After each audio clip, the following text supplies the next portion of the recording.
This is not good at all for Bungie. This is very unfortunate news that just came out. So back in October of last year, so a little less than a year ago, there were 100 employees that were laid off from Bungie. Now, this was 100 of the 1,200 employees at the time. And while this was bad, it was maybe kind of overshadowed by some of the other layoffs that were also occurring by other studios. So this layoff of about 100 employees, that happened about 10 months ago. Now, thankfully, that was the worst it was going to get, right? Like, it wasn't going to get any worse than that, and it was just going to be all uphill from there. Well, no, that's not at all what happened. So Bungie has just announced that they are laying off another 220 of their employees. That is a big chunk of their workforce. This is about 17% of their whole studio. Now, something else that is also bad is 155 Bungie employees that are not being laid off are being removed from Bungie, and they're just going to be absorbed into Sony. Yeah, if you didn't know, Sony bought Bungie a little over 2 years ago. So in the last 10 months, when you look at the 100 job cuts in 2023 and now the 220 job cuts plus the 155 employees that haven't been cut but are still leaving Bungie, that means that within a 10-month time span, Bungie lost 475 of their roughly 1,200 employees. So about a third or a little over a third of their workforce. Now, Bungie is a company that is near and dear to my heart. It introduced me to my very first FPS. Halo was obviously really awesome back in the day, and while the last Bungie game I have played came out 14 years ago, that was Halo Reach in 2010, I still love the company. I want them to succeed, and so since 2010, they've really just been focusing on Destiny. They came out with Destiny 1 in 2014 and Destiny 2 in 2017. Now, financially speaking, it's always been my understanding that the Destiny franchise has been doing very well for Bungie. Destiny 2, for the past 7 years now, since it came out, has really just been an ongoing live service game. I thought, I mean, from a surface level, it looked like it was doing really well, but maybe it's one of those cases where the cost was exceeding the profit they were getting, so they ended up having to lay off staff. Now, unfortunately, I am also seeing an update that just kind of came out a few hours ago. Apparently, it is alleged that Bungie had plans of laying off these employees even if the recent DLC for Destiny 2 called The Final Shape ended up doing really well. That is obviously extremely discouraging to hear, especially if you are a Bungie employee that worked very hard on that. Now, also, there are recent reports that the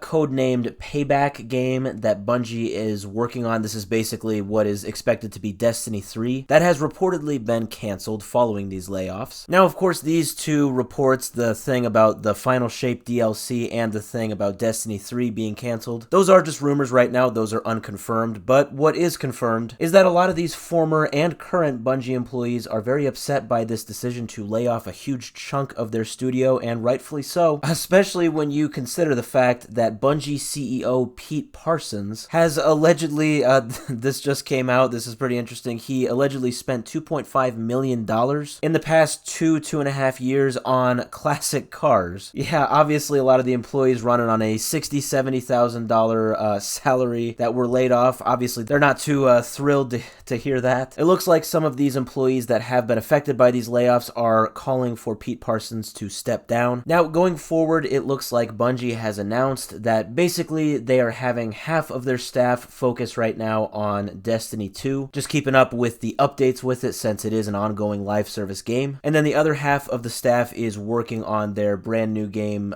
Marathon, that was announced a bit ago. I believe that's an FPS style game. I remember the reveal, I think it was about a year ago. It looked pretty cool. So yeah, as it stands right now, half the staff are working on Destiny 2, half are working on Marathon, and really no staff are working on any type of Destiny 3 or really any other game right now. For the past 10 years now, Destiny has really been the only source of profit for Bungie. That, of course, was going to change with Marathon, and it will change with Marathon eventually, but I would assume that development is probably going to be delayed for it now. And now, with less staff focusing on Destiny 2, I really have to wonder about, right now anyway, the future of Bungie. I'm sure they will survive in the long run, but I don't know, right now, it's not looking good. I don't know if the current staff can keep up with the ongoing updates of Destiny 2, as well as the development of Marathon. We'll have to wait and see. I mean, I'm definitely pulling for them. Like I said, I love Bungie, but they have made what seems to be a pretty unpopular decision to lay off hundreds of their employees, so we will see how it affects them going forward.